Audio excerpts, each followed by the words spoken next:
Le jour du tournoi magique inter-écoles était enfin arrivé.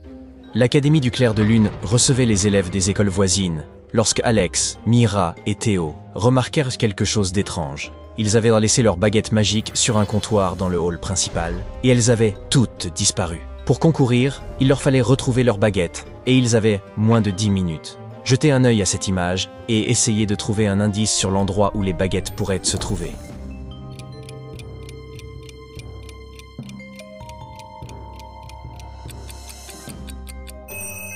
Tiens, des empreintes boueuses menant à la salle des potions. Elles semblent très suspectes. Nos 3 sorciers ont donc décidé de les suivre jusque dans la pièce suivante. Lorsqu'ils sont arrivés, ils ont été confrontés à un spectacle inquiétant.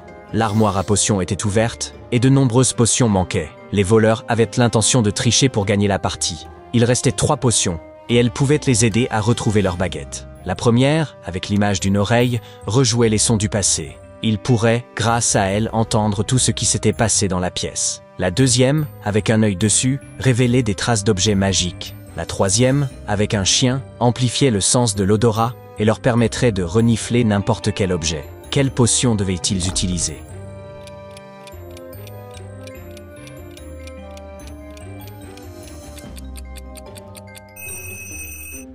Voyons voir.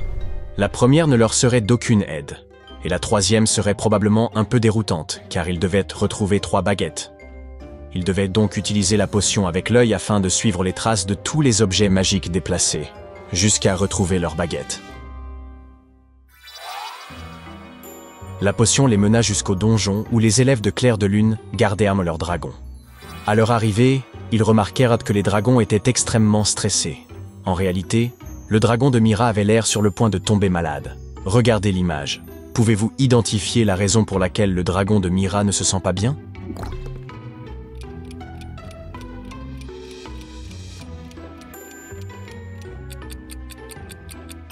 Si vous avez bien regardé, vous avez certainement tout compris. Cette trace de potion magique bleue mène directement au ventre du dragon de Mira.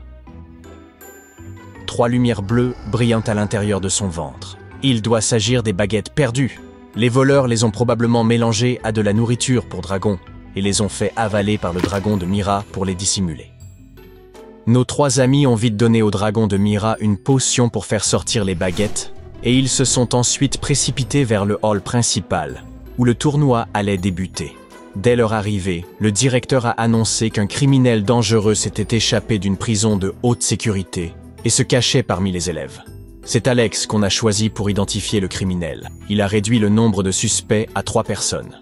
La première fille était vêtue d'une combinaison de plongée. Elle a dit qu'elle revenait tout juste du sauvetage d'une sirène. La deuxième femme était vêtue d'une robe de mariée toute sale. Elle a dit qu'elle venait d'arriver d'une réalité parallèle où elle avait sauvé une mariée d'un terrible méchant. La troisième femme portait son uniforme scolaire, mais celui-ci était brûlé. Elle a dit qu'elle s'entraînait à jeter des sorts, que l'un d'entre eux avait terriblement mal tourné et qu'elle s'était mise en grave danger. Pouvez-vous deviner qui est le criminel?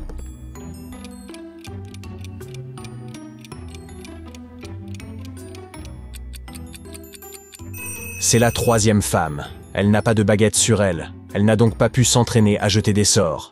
De plus, son uniforme est trop petit. Elle l'a probablement volé à l'une des vrais élèves. Ensuite, ce fut au tour de Théo de prouver ses talents. Il se trouvait à un carrefour. Devant lui, 3 chemins s'offraient à lui. Le premier menait à une ville sans danger, le second à une forêt dangereuse, et le troisième à un col de montagne rempli de débris rocheux. À l'entrée de chaque chemin se tenaient des êtres magiques, et chacun d'entre eux pouvait répondre à une question. Théo a décidé de leur poser à tous la même question. Il leur a demandé quelle route menait à la ville sans danger. La créature qui gardait le premier chemin a dit que s'il voulait atteindre la ville, il ne devait pas passer par là. La deuxième créature a dit que c'était sa route que Théo devait prendre. Et la troisième créature a dit que s'il prenait la première route, il se perdrait.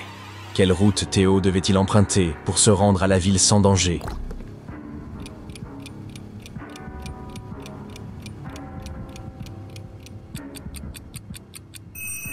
La troisième route.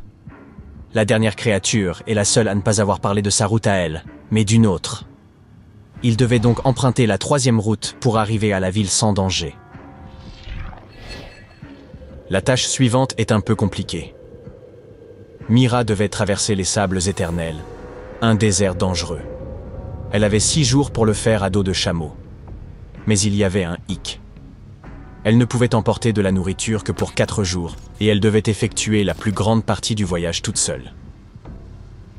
Des amis pouvaient l'accompagner pour l'aider, mais seulement pendant quelques jours.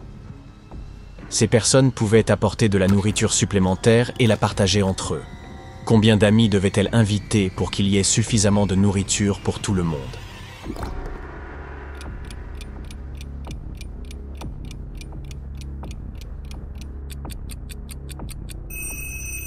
Voyons voir. Elle devait inviter au moins 2 personnes. Disons que Théo et Alex décident de se joindre à elle. À la fin du premier jour, ils auront assez de nourriture pour 9 jours. S'ils mangent l'équivalent de 3 jours de nourriture dans le sac de Théo, il restera encore toute une journée de nourriture à Alex pour qu'il rentre chez lui, et il n'aura pas besoin de traverser le désert. Mira et Théo pourront continuer la traversée avec de la nourriture pour 8 jours. À la fin du deuxième jour, le stock total de nourriture sera réduit à un paquet de 6 jours. Maintenant, Théo aura assez de nourriture pour 2 jours et il pourra rentrer chez lui. Ainsi, Mira pourra finir les 4 derniers jours toute seule. Oh là là, ce tournoi me fait tourner la tête. C'était maintenant le tour de Théo de concourir. Il devait traverser un portail menant à une forêt sombre et chercher la maison d'une sorcière. Il ne pouvait revenir qu'après avoir récupéré une mèche de cheveux de la sorcière. Après avoir marché quelques kilomètres dans l'obscurité, il trouva la maison de la sorcière. Elle lui dit qu'elle lui donnerait volontiers une mèche de ses cheveux s'il l'aidait à retrouver une plume de faucon disparue de son armoire. La sorcière soupçonnait l'un de ses lutins de l'avoir volée. Alors Théo alla enquêter sur l'affaire.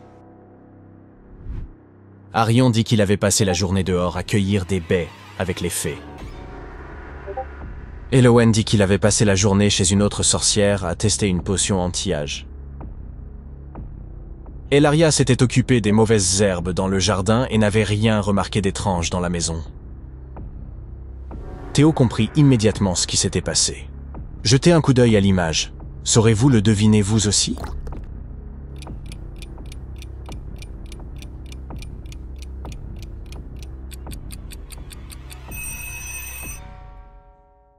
Les lutins n'étaient pas coupables.